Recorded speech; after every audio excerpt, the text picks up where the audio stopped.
It's almost like you're in the ocean and you're swimming and waves just keep crashing and you just keep getting stuck and you can't get out, right? You're just like swimming against these waves and you just keep getting crushed. That's how people are experiencing the day-to-day life without executive function skills. Hey everyone, I'm Emma McAdam. I'm a licensed marriage and family therapist. So here's the thing. You or someone you know might have been diagnosed with ADHD, depression, PTSD, or anxiety because like 30% of the US has had a diagnosis like this. Or even more likely, you might struggle with impulse control or procrastination or getting stuff done. Or maybe you feel overwhelmed or like you're not reaching your goals. And both the internet and professionals are quick to give a big diagnosis like ADHD or anxiety or PTSD. But what if it might be more helpful to think of it differently? What if we could describe the cause of your symptoms in a much more specific, actionable way? Now, I cannot say it loudly enough how important it is to learn about executive function. Because when you do, you might be amazed to find out that you have a specific name for a specific problem that has a specific set of skills that actually solve that problem. So this is why we're going to talk about what the heck is executive function and 6 things you can do to improve your executive functioning skills. Executive function is a set of mental skills coordinated in the brain's frontal lobe that sorts through information. It delays gratification, it manages thoughts and emotions, and it decides what is most important. It helps you take action toward your goals instead of just what you feel like doing. So yeah, it's pretty darn important. But when you have specific deficits in executive function, and this can include a full diagnosis like ADHD, or it can be more discrete like learning disabilities or other neurodiversity, and maybe this hasn't been diagnosed or identified, and maybe you don't have the skills to deal with it, you might look lazy or selfish or stupid or impulsive or otherwise bad. You might have a pile of unfolded laundry, or you might have dishes in the sink that you just keep avoiding, or your email inbox is overflowing and you don't know where to start, or you can't seem to get places on time no matter how hard you try, or you can never pay that credit card off or finish your homework. So it's not that you don't care. You're not lazy or stupid. It's not that you're not trying. You're probably exhausted from trying. It's that you struggle with executive functioning. So a deficit in executive functioning underlies a bunch of mental health disorders and a bunch of like adulting challenges. And this can lead to a lot of shame and to feeling like you're broken. And that can lead to you feeling really anxious or depressed. But there is hope because you can develop skills to address your specific executive function issues. So first, I will acknowledge that executive function is somewhat hardwired into our brains. So people are born with differences in their inherent executive function. Dr. Russell Barkley has said that ADHD is essentially a disorder of executive function, and ADHD is one of the most biologically predisposed mental health conditions, with a heritability estimate of upwards of 80%. But even without issues of hyperactivity or attentiveness, some people have deficits in executive function that seem practically invisible. They might not be able to manage time, or one part of their brain might process information super fast, and the other part is average. So that leaves these like huge gaps in understanding that a regular IQ test won't even identify. And this can make it hard to organize tasks or delay gratification or hold and process thoughts in your mind. But even though executive function is somewhat hardwired into our brain biology, you don't have to just accept that this is the way things always have been or always will be. There really is a lot you can do to develop executive functioning skills. So when we can identify specific executive function needs, we can tailor specific executive function interventions, supports, and accommodations. And this is really important to productivity and functioning and mental health. So basically what I'm saying is that when you learn about this, life can be easier, you can get stuff done, and you can be happier.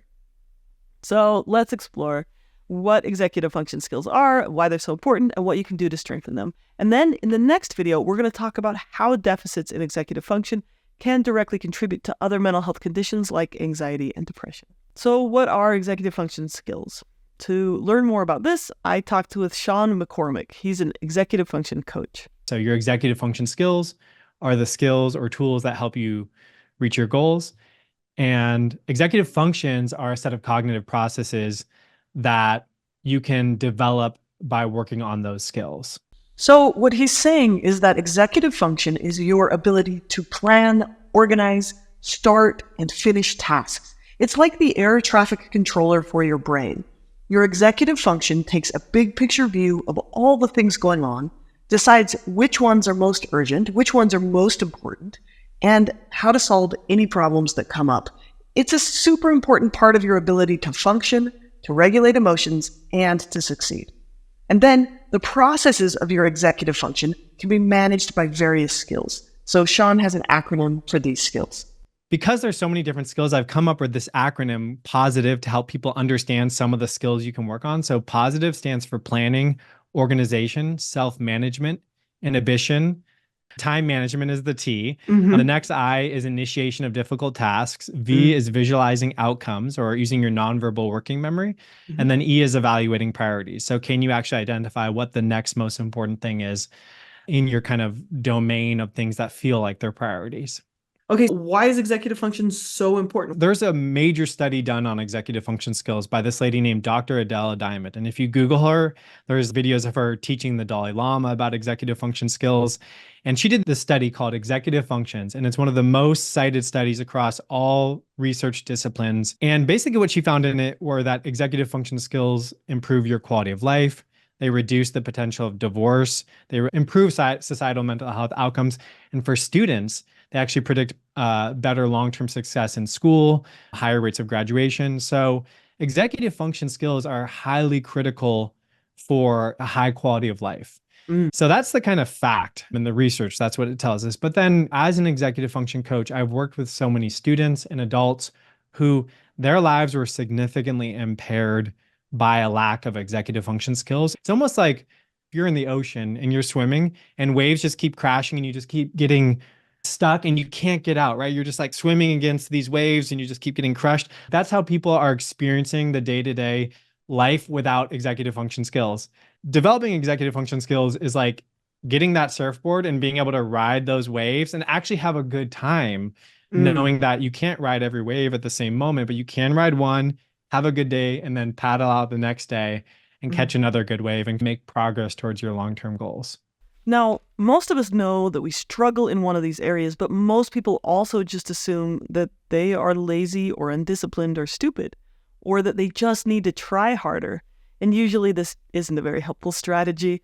The problem isn't that you don't care or that you aren't trying, it's that you don't know what you're lacking and what you need. So we give it a name, and then we can tailor specific accommodations or support strategies to help fill that gap. So let me give you an example. I was working with someone who was super smart and very talented and hardworking, but he had a hard time finishing his projects.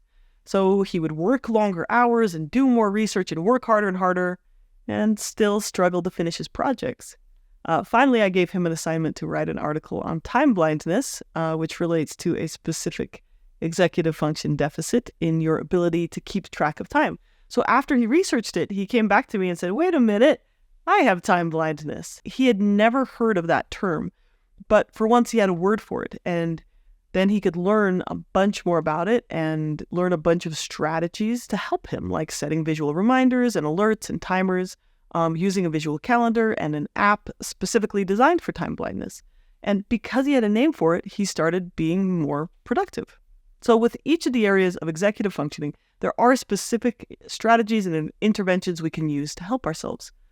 So for example, if we have a hard time prioritizing, that's an executive function skill, we can use strategies like making lists, using visual trackers, or apps like ClickUp to manage tasks. If we have a hard time initiating tasks, we can use things like Pomodoro timers or specific routines and cues associated with like incentives and rewards, or things like body doubles, which is really common in the ADHD community. Here's another example. If we get super overwhelmed by things that we need to do, we can use brain dumps, coaching, physical organizers, planners, calendars, and mind mapping to break tasks down into small, manageable chunks. So it really is possible to improve your executive functioning, but before we jump into strategies you can do on your own or with a coach, let's talk about testing for a second. So you can get psychological and academic testing to learn more about your executive functioning. It's often pretty expensive, unfortunately, and it's often also, unfortunately, not covered by insurance a lot of times. But if you're a student, they'll sometimes do it for free. And these tests can be really valuable in helping you get a better understanding of your strengths and deficits. But they can also be used to help you get the accommodations at work or school that you need to be able to use these skills to manage those deficits. So you can talk with an academic counselor or a psychologist who specializes in these assessments to come to understand what your baseline is. And then after you understand what your specific needs are, then you can develop skills to help you out. And there are a ton of small, simple executive functioning skills that can make a huge difference. As Sean says, small tweaks can lead to big peaks. So let's talk about how. Number one, get super clear on your big picture goals. Like, why do you care about this? You could have the best skills in the world, but if you don't have a direction, you won't arrive at your destination. And then next, we want to help you explore specific areas where you struggle. And again, get as specific as possible. So if your problem is, I can't get my homework done, replace it with, I don't know where to start with my homework, so I avoid it by watching a bunch of TikToks. And you might think that your problem is having Instagram on your phone, and you might not be wrong, but the executive function issue is an organizational skill deficit. Or you might say something like, after a brainstorm, I get overwhelmed and I don't know how to select the best idea for the paper. Or you might identify a problem by saying, I can draft the paper, but I hate editing it. Or after I finish it, I forget to turn it in, and I lose it, or I miss the deadline. So you've got to make it concrete. So you might need to write down your problem or talk it through with someone like a coach to help you figure out what you're missing. And that takes us to getting coaching. So there are people trained in helping people develop executive function skills. And these might be coaches like Sean, or school counselors, tutors, therapists, and ADHD specialists. And I would say just don't be ashamed to ask for help. The highest performing athletes and CEOs use coaching to help them, so you can too. And then once you've kind of identified your problem, you've had someone maybe give you a second opinion on it or their outside perspective on it, the next thing you want to do is kind of explore executive functioning skills for that specific area. So you probably don't know what you don't know, but you can find out what you're missing. So take the time to make an executive function playlist on YouTube and learn from others or read a book or two. There are a gazillion executive function skills, and I can't cover them all in this video. So the third video in this series, I'm making a big video with a huge list of executive function skills, and you could watch for that to learn more. And then it's also just really important to build out systems and test those out and try them and see how they worked. And this includes only making one change at a time, like Atomic Habits, people. Like, I love it. If you haven't read it, read it. So for example, let's say every time I do my homework, I'm going to do it at my desk. And when I finish my homework, I have a place to put that homework in, the red folder. And that folder goes in my backpack. And that's a system, right? Now, this may sound too simple, but seriously, like, systems work. So for me, I used to lose my keys all the time, like multiple times a day. I thought this was normal. I just got used to it. But when I got married, it drove my husband crazy. So we worked together to figure out a system where every time I walk in the door, I just hang my keys on a hook by the door. And this has worked really well. So I probably lose my keys now like once a week instead of 10 times a day.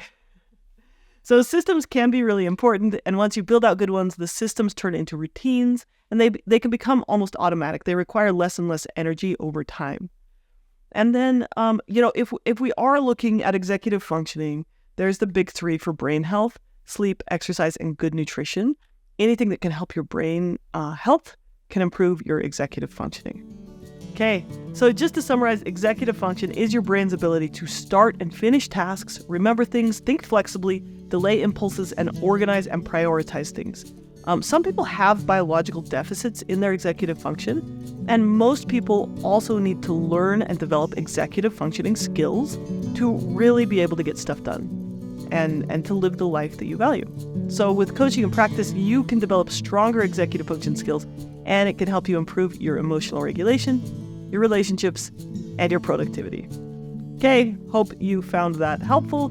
Links to Sean's channel and his coaching program are down in the description too if you'd like to learn more about that. Thanks for being here, and take care.